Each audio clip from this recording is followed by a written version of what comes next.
Orissa public service commission के द्वारा एक नोटिफिकेशन जारी किया गया है। ये नोटिफिकेशन पोस्ट ग्रेजुएट टीचर से रिलेटेड होगा।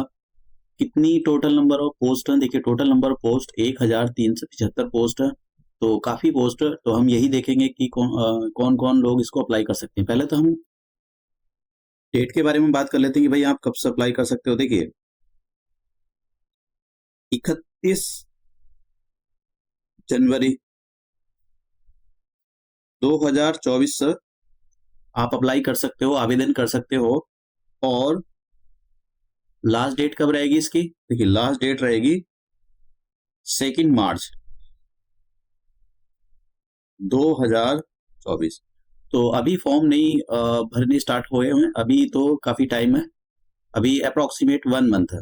तो अभी जनवरी के लास्ट में ये फॉर्म निकलेंगे। देखिए आपका जो सैलरी होगा वो आपको 10th लेवल पर पे किया जाएगा। तो सैलरी तो टीचरों की बहुत अच्छी होती है और रेस्पेक्ट बहुत अच्छी होती है, रेस्पेक्ट ऑल इंडिया की जाती है।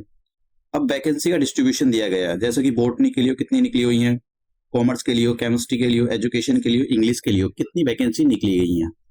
तो अलग अलग आप जिस भी आपको फील्ड से भरना है आप अप्लाई कर सकते हो। टोटल नंबर ऑफ वैकेंसी जैसे मैंने कहा कि 1375 वैकेंसी है, 1375 वैकेंसी है। और यहाँ पर डिस्ट्रीब्यूशन भी दिया गया है किसके लिए कितनी है।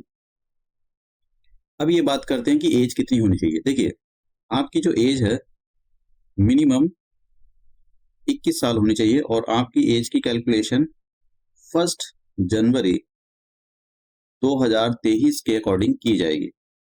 और एक तो इस डेट के अकॉर्डिंग आपकी एज की कैलकुलेशन की जाएगी, या फिर ये बोला गया है कि भाई आप 2 जनवरी 1985 से पहले का आपका डेट ऑफ बर्थ ना हो और 1 जनवरी 2002 के बाद का आपका डेट ऑफ बर्थ ना हो। इसी के बीच में आपका डेट ऑफ बर्थ होना चाहिए।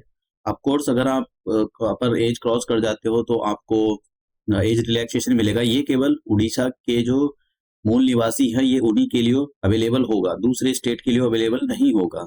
अभी देखेंगे हम क्या दूसरे स्टेट के लोग भी भर सकते हैं। देखिए यहाँ पर एज में, यहाँ पर आपको एज रिलैक्सेशन दिया जाएगा for the candidate of the belonging categories of schedule caste, schedule tribe, socially and economically backward classes, women and ex serviceman by the 10 year persons with disabilities.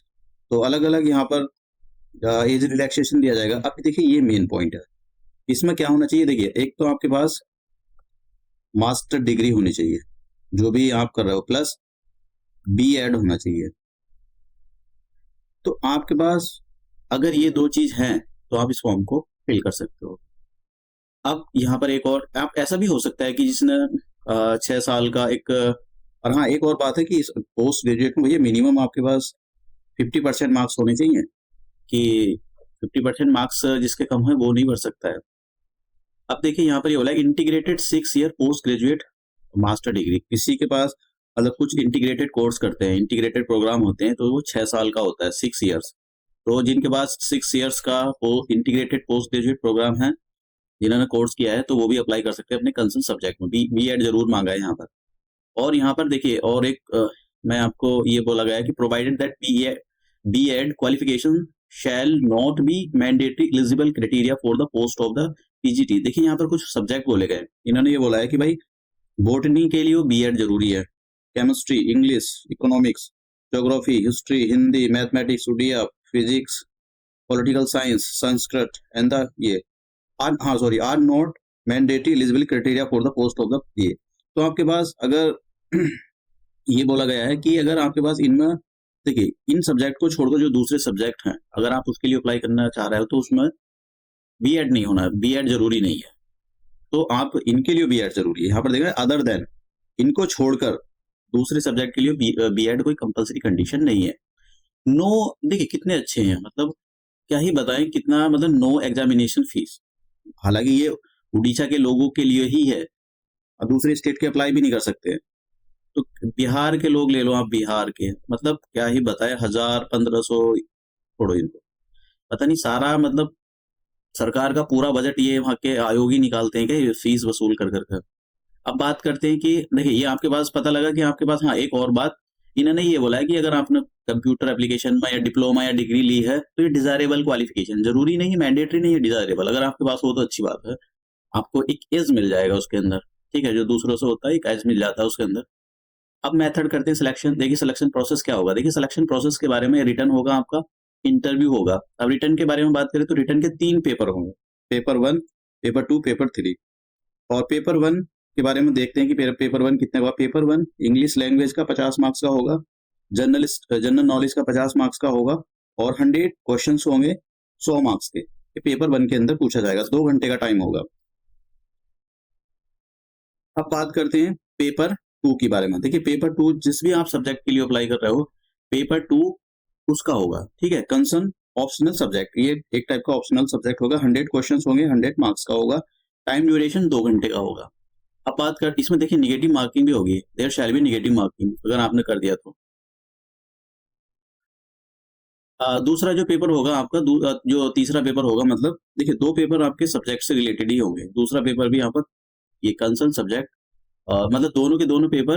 देखिए पेपर 1 तो आपको मैंने भी बताया, पेपर 2 और paper 3, ये तीनों के तीन दोनों पेपर लास्ट वाले, आपका जो भी जिसके लिए भी आप अप्लाई करोगे उससे रिलेटेड क्वेश्चन उससे पूछे जाएंगे, और फिर आपका इंटरव्यू होगा, और फिर उसके बाद में मेरिट लिस्ट बनेगी। अब देखिए यहाँ पर अदर कंडीशन, जिसने बीएड कर रखा है या फिर पोस्ट मास्टर डिग्री ले रखी है, वही कंडीशन नहीं है, और भी है। आपके पास उड़िया लैंग्वेज होनी चाहिए, आपने पढ़ी हो 10th क्लास में, आपने उससे पास आउट किया हो, समझ गए आप।